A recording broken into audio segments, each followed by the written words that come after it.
Hello YouTube, Gaming Goddess here with the review on Ni no Kuni, a role-playing video game for the Nintendo DS and PlayStation 3. Today we are going to be looking at the PlayStation 3 version, which is given the title Ni no Kuni, Wrath of the White Witch. This game combines both traditional Japanese RPG elements with the fast-paced Western-style RPG combat for its own unique style of gameplay. Given multiple awards for Best RPG, let's get into the review and see if this game really offers nothing but the best. We are first introduced to our main character Oliver, who lives in a town called Motorville. The first couple of hours into the game includes lots of cutscenes and the basic gameplay instructions. We will be given the option to input a name into our spell book, and the player will then be asked to look for a stick to use as a wand to learn the first spell. This spell gives Oliver the ability to travel between his world and the other world.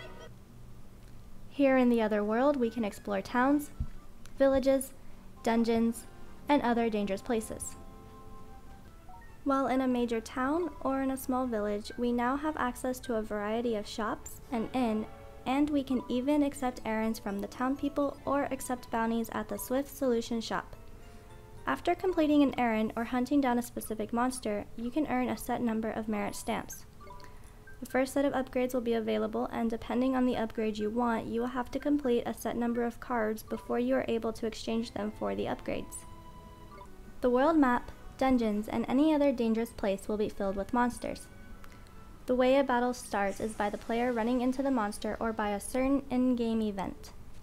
While in a battle, any of the three playable characters, Oliver, Esther, or Swain, can be controlled by the player along with the given familiars for the character. Depending on who you choose or what familiars you have, a wide range of skills and attacks can be used against the enemy. Once the battle is finished, the player is rewarded with experience points, money, and sometimes items.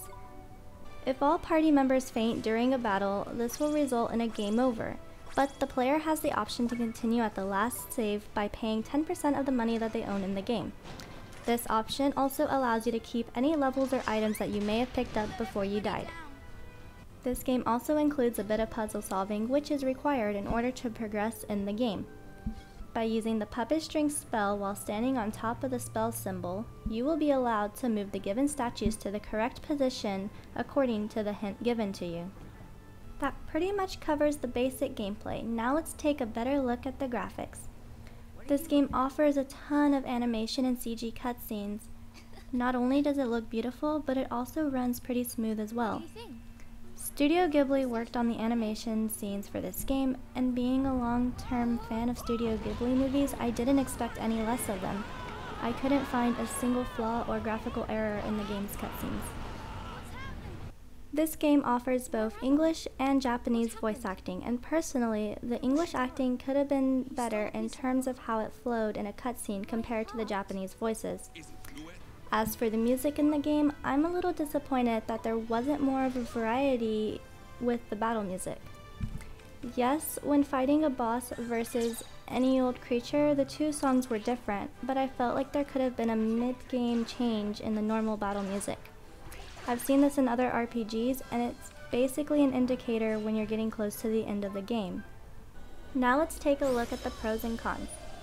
Pros: a fast-paced but traditional battle style, a nice open world map to explore, the story flows really well, the animation was done by Studio Ghibli, and the small amount of puzzle solving.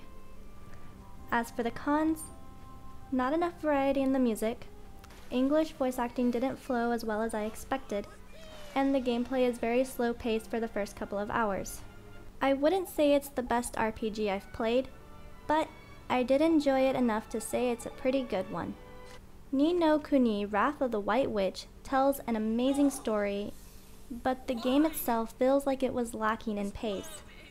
The first half of the game was really slow in my opinion, and I understand that they use this time for character development and any extra tutorials that might be needed, but I feel like it could have been spread throughout the game in a more balanced way. For a game that appeals to a younger audience, the visual department is great, and it's pretty balanced between voice dialogue and dialogue that needs to be read.